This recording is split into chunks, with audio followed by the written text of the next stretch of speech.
There are some amazing resources out there.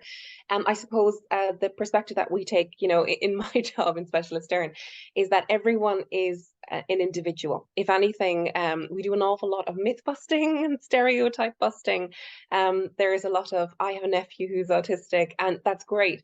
But this person who's coming in there is going to be very different to your nephew. And it's really important to start off and ask, how's everything going? Check in regularly, have that communication.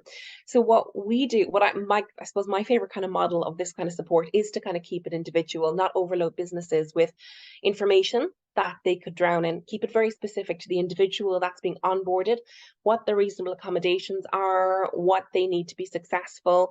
Have a buddy or a peer support person, there to help them settle into the organization. And we provide ongoing support. And I know other organizations do as well. I'm conscious of that. To the manager and to the individual while they're settling into the job, and it's ongoing support while they're in the job. And this is really important from my perspective, because sometimes a bump can be a derailment if someone isn't there to help people get back on board. And I would also say that employers need a lot of support here in effectively communicating when an issue needs to be addressed with an employee. I think there's an awful lot of anxiety with employers. They're afraid of being accused of discrimination. They're accused of bullying and so on.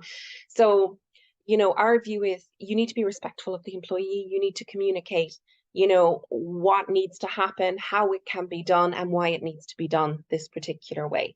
And that'll facilitate the person growing and developing in the role and progressing.